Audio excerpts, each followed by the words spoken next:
Hey guys, Mikey the 732 Review Crew back with another episode of Star Trek. This is the last episode of the first season, and I can't believe we're here already. Time has been flying with this series. It's been a lot of fun, and I'm very excited to see where this takes me. One of the things I look most forward to is seeing if there's any technological changes within the old series, the original one by itself, like if they change anything in camera and graphics as we get to different seasons or intros or anything. I mean, you don't have to change the intro, obviously, but seeing different graphics in terms of like effects and also seeing new, camera angles and stuff will be pretty cool, I think. But without further ado, thank you for joining me. We're going to be starting this one and shortly, so make sure you do follow if you haven't already the channel. Make sure you do subscribe, comment, and like. All that stuff does help very much. And we're going to be beginning this one in 3, 2, 1.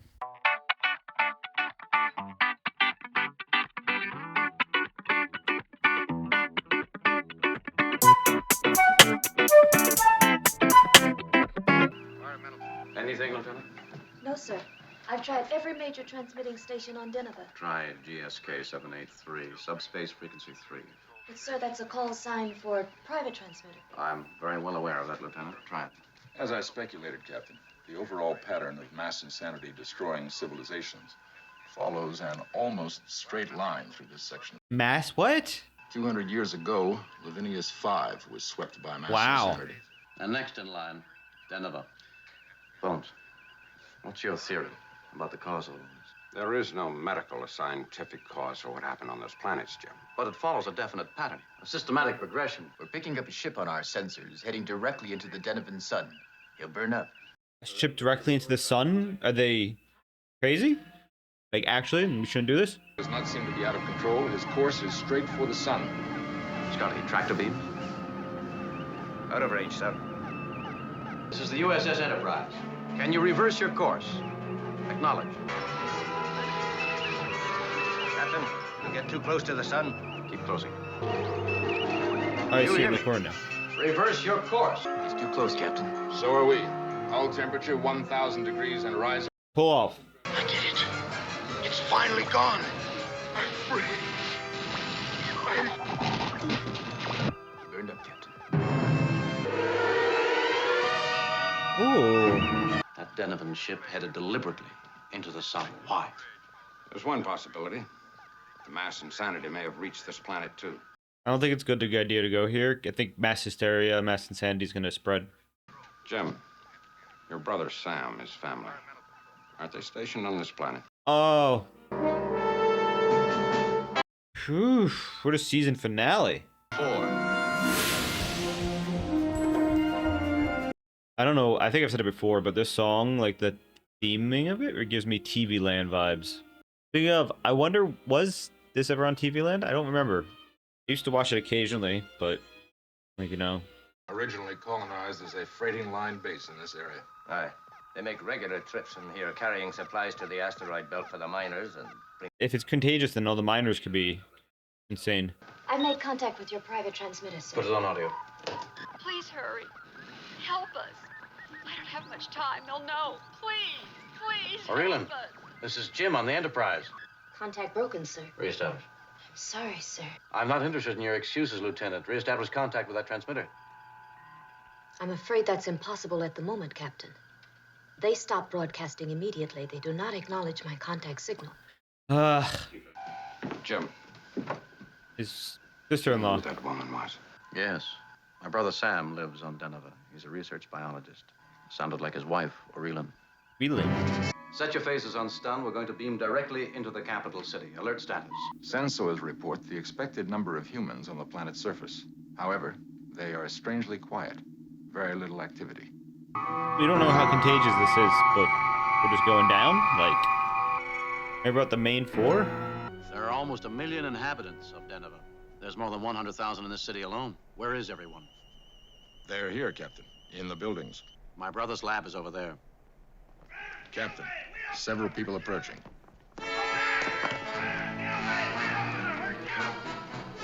Stand by to fire. Fire! They stunned them, right? Did you hear what they said, Mr. Spock? Indeed, they seem most concerned for our safety. They tried to brain us with these clubs. Their attitude was inconsistent with their actions. Oh, the body doesn't listen, but you could say what you want? Unconscious like this, there should be just routine autonomic activity. But I'm getting a very high reading. Security. Aurelia? Is this your brother, Jim?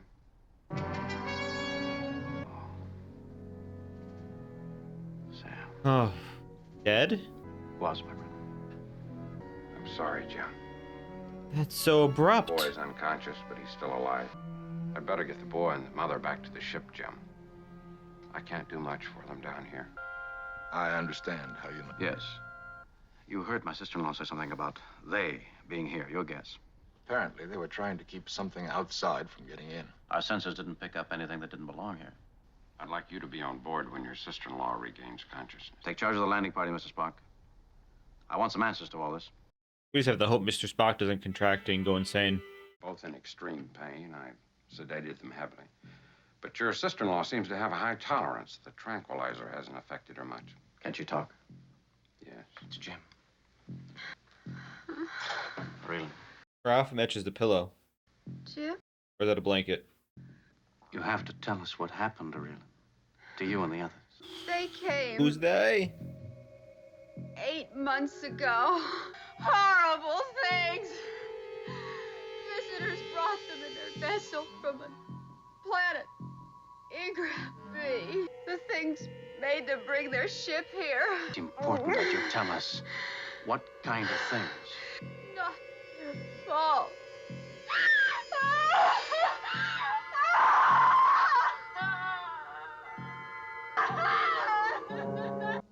When she answers questions, any questions, it's as if she's fighting to get the answers out. It's like a mind control thing, or does it control your nervous system? They use it to control us. They're spreading, Jim. They need us to be their arms and legs, forcing us to build ships for them. What are they? Don't let them.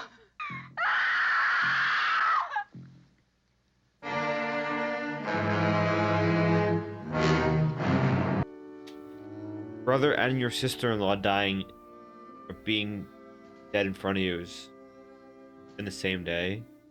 I'll do everything I can, Jim, to save him.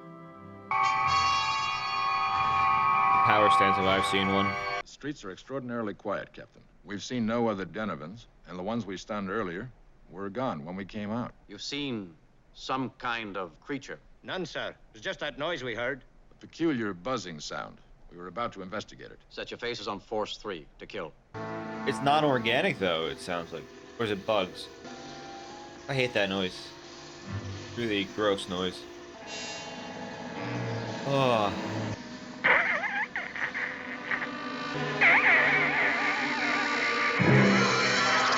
Wolverine!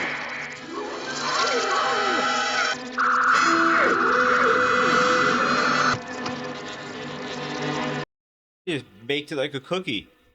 Incredible. Not only should it have been destroyed by our phasers, it does not even register on my tricorder. Captain, doesn't even look real. It is not life as we know or understand it.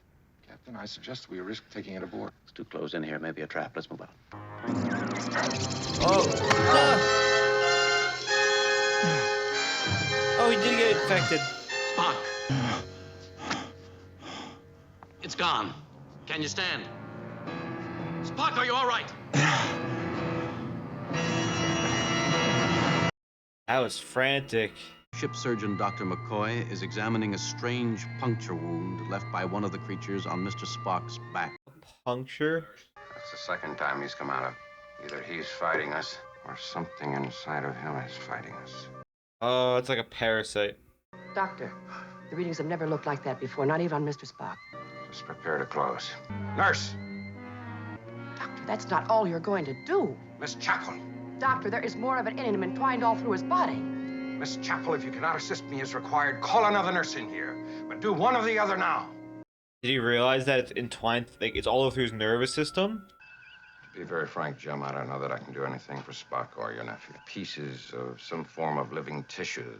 I removed one from Spock's spinal cord, the other from your sister-in-law's body. Now, the boy's far too weak to touch. His body's full of these tentacles, entwining and growing all about his nervous system. My nephew. Can't lose his entire family and Spock in one day.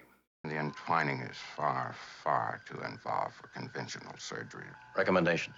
I'm sorry, Jim. We're all stumped. You do. No, I won't.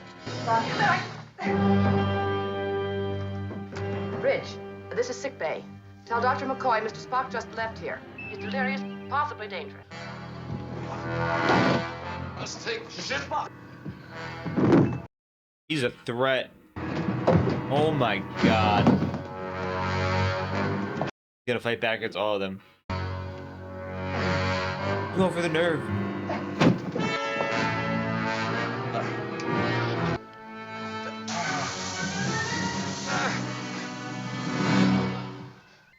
The K3 indicator registers a level of pain. Uh, Now watch it as I turn it on.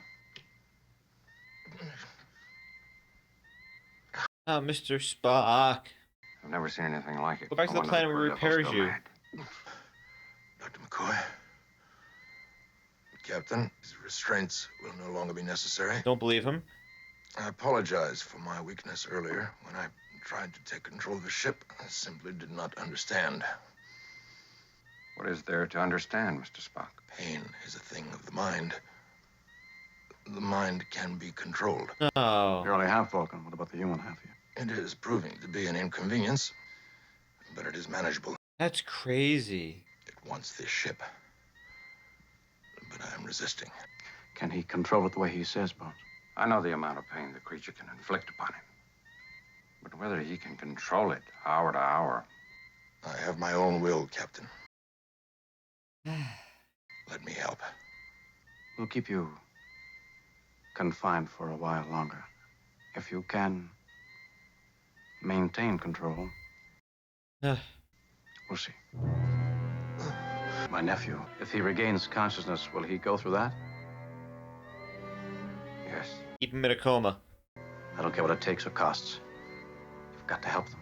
Aren't you forgetting something? Please. There are over 1 million colonists on that planet down there. Just as much your responsibility. One of the first times I've seen him personally put something before the mission. I am a Vulcan. Mr. Spock is crazy for this. He's meditating through the pain. There is no pain. Doing pretty good with it, too.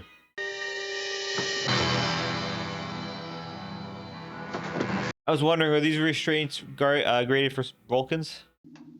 Mr. Spock, I thought you were still confined to sickbay. I was.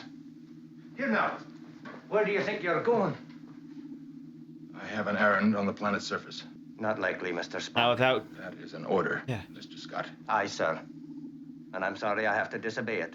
The captain said no one was to transport down. Mr. Spock! Oh, he's putting people out. Freeze right there, Mr. Spock. Wow. This is Mr. Scott in the transporter room. Get me the captain. Mr. Spock, I gave you an order to stay in the sick bay. Until the pain was gone, Captain. It has been discontinued. By me. He's not possessed, is he? One of the creatures will have to be captured and analyzed, Captain. Since my nervous system is already affected, as you pointed out, Doctor, I don't believe they could do much more to me. He put the pain through. I don't want my patients running around. He should be in bed. I'm in complete control of myself, Doctor. The fact that I am here Wow. proves that I do not belong in bed. Your logic, as usual. Too smart. Beam him down. Stay in constant touch with us. Give him your phaser. He'll need that, too.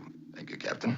He knows the demeanor when he's not him versus him. So that was, they baited us with that earlier, which is good. It's not supposed to be obvious. Jim, that man is sick. And don't give me any damnable logic about him being the only man for the job. I don't have to, Bones. We both know he is. Woo.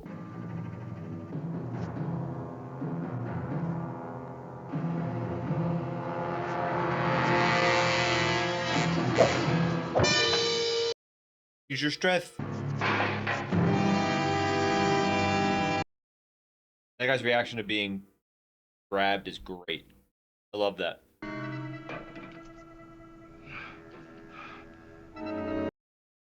This is torture.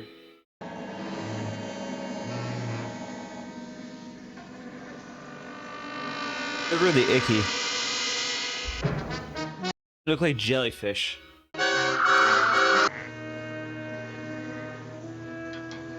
Ew. Your medical skill and curiosity are quite admirable, but I assure you I'm all right. You may be controlling the pain, Mr. Spock, but you're far from all right. Unimportant at the moment, Doctor. A one-cell creature resembling more than anything else a huge individual brain cell. Oh. Do you understand what I'm suggesting, Captain? This may be one cell in a larger organism, an incredibly huge organism, in fact. How big? Existing so differently from any living matter or energy as we know it, that it may have come here, planet by planet, from an entirely different galaxy. From a place where our physical laws do not apply. The Denovan that flew into the sun cried out that he was free, that he had won. I want an analysis of all this from medical and life science departments within the hour.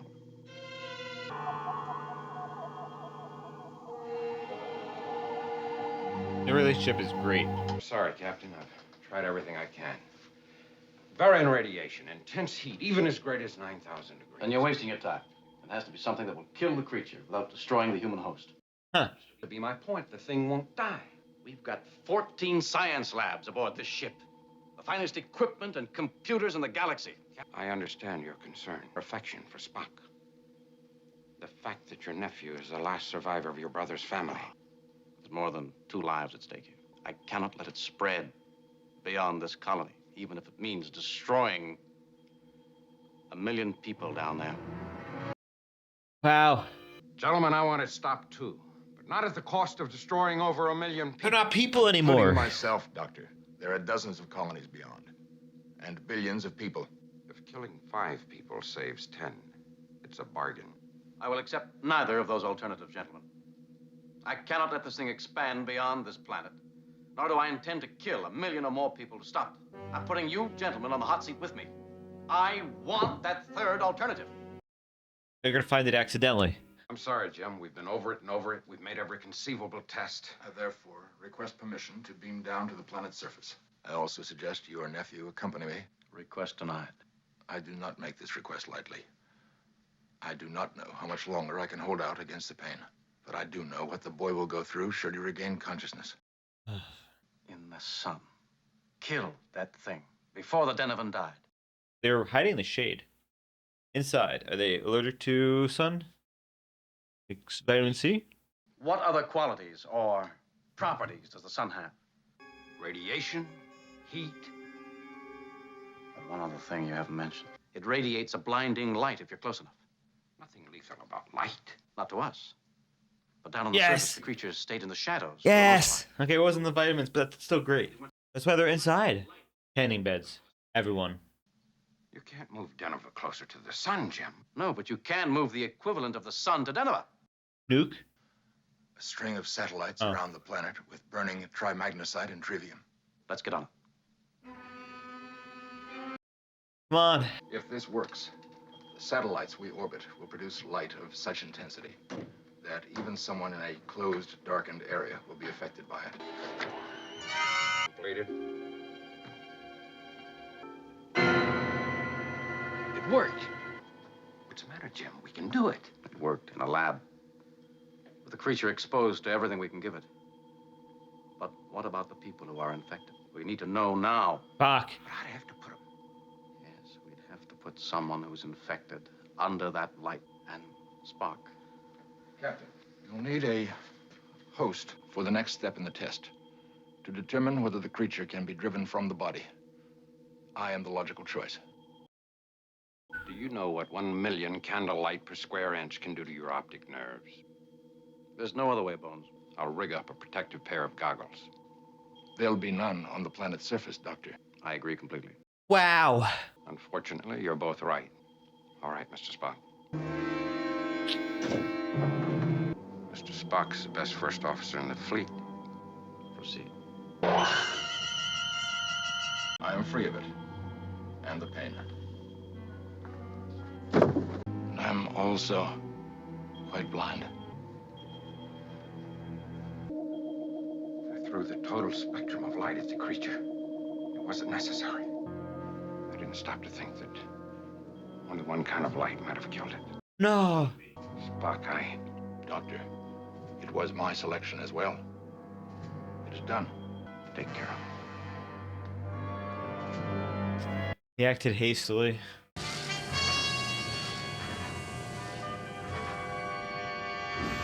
I was like, what are they doing? That's pretty cool. Completing the seeding orbit, Captain. 210 They ultraviolet have satellites. 200. an How many hour. satellites do they have with them?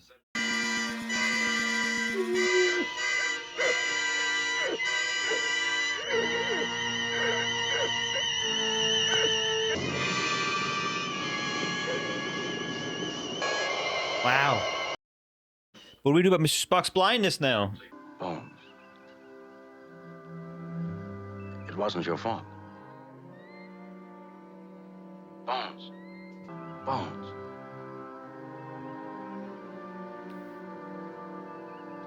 The alien creatures on Denver have been destroyed. Captain, look. Mr. Spock. What? Spock. The blindness was temporary, Jim. There's something about his optical nerves which aren't the same as a human. The brightness of the Vulcan sun has caused the development of an inner eyelid, which acts as a shield against high-intensity light. Oh, man. Regaining eyesight would be an emotional experience for most. You, I presume, felt nothing? Quite the contrary, Captain. I had a very strong reaction. My first sight was the face of Dr. McCoy bending over me.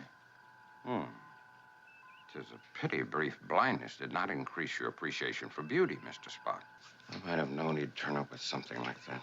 What's that, I said, please don't tell Spock that I said he was the best first officer in the fleet. Why, thank you, Dr. McCoy. You've been so concerned about his Vulcan eyes, Doctor. You forgot about his Vulcan ears. Ahead, warp factor 1, Mr. Sulu. I like that. Great. I mean, in the most tragic way, we are introduced to Kirk's family. And they pass. They pass. Unfortunately, right in front of our eyes. His sister dies. Our sister-in-law and his brother has died before we arrived. Which makes it even more tragic that nephew and Spock are both equally affected by this being of single cell, almost the largest single cell being that somehow creates a bigger being and can affect hosts because it wants to travel somewhere. Now, that is such a crazy concept in itself, and it's super interesting. It was a very cool take on it, especially they gave little hints the creatures were in the shade and everybody was inside. So I mean, once we figure out what's going on, it's obviously a bit of trial and error to figure out what it is, but McCoy blasts Spock with the full light spectrum. I mean, why wouldn't you? Because it's the sun. You didn't expect, one of the non-visible light spectrums to do it. But unfortunately, we cause blindness in Spock, which causes a great interaction between Spock and Bones, as we saw at the end right there, where he has the ability to hear him say that he is the finest officer, first officer in the Starfleet. It's a very kind thing to say when you're, in a rivalry with somebody, but it was actually really nice of him to say it. This is where we also see the idea of a creature that entwines itself through your entire body and giving you pain to control you, which is crazy. And using said pain to make you basically submit is, terrible enough. But the fact that Spock was able to try to push that pain down, and he wasn't fully successful. But the fact that Vulcans could do something similar like that just makes me wonder where it ends in terms of like their ability to shut their feelings off. And they shut their feeling of cold off, hot off. They shut off, being sick, like nausea, etc. Because those are, potentially they're not emotions, but there's pain, but feeling. So I like the little, easy fix situation too, where they're like, oh, I have a third eyelid, sorry, or second eyelid, sorry. Forgot to tell you. Haha. You get to see Kirk making very irrational decisions. He wants to prioritize his nephew and Spock over everything else, until he realizes that he can't sacrifice the lives of billions or millions for two people. But he's not willing to sacrifice anybody. We are here in impossible situations, making the impossible possible. And that's a big theme in the show, is that sacrificing the needs of one for many is a big thing. I mean, sacrifices his need for love for the many of Enterprise in the world, in the galaxy, but they also were willing to sacrifice a lot. Spock was willing to sacrifice himself, cure a million people potentially if it helped. Really great episode. I love a little confrontation between Spock and Scotty. I thought that was for sure him under control, but it just ended up being Spock's sense of duty, and that's just who he is. Everything he does is logical, and I know Bones hates it, but it's just so fun to see that. Ah, I love it. I love how Bones can also cure anything. It even goes far to cure like internal parasites that hook up your body. It's like stuff that isn't curable, he cures because he is the greatest doctor. We have the greatest first captain, first officer, and the greatest everything on the ship. Literally the greatest. It's a great time. Um, man, I feel bad for Kirk. We just met his family and they're dead already. But I feel like that was meant to be. You don't want to have him tied down. But thank you for joining me. I'm Mikey. Check out Patreon for full and support goes a long way. Subscribe if you haven't already to the channel. Comment on the video. Let me know your favorite parts, how you feel. We got through the first season. Your first favorite episode of the first season is important. For me, I really enjoy in the first season. The first thing that comes to my mind is the episode where he fights the lizard people. Lizard person is a pretty great one. But also with Trelane was my favorite probably because it was just a mystical whimsy of the episode. Favorite character, Bones is a great character. I actually think I like Kirk more than Spock just because of the absurdity.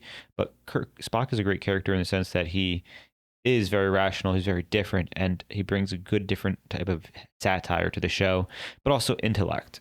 And my favorite secondary character, probably Trelane in one of those episodes, or side character. Trelane was a great one, honestly. I he has to be him. But yeah, take care, be safe, be well, and see you next season.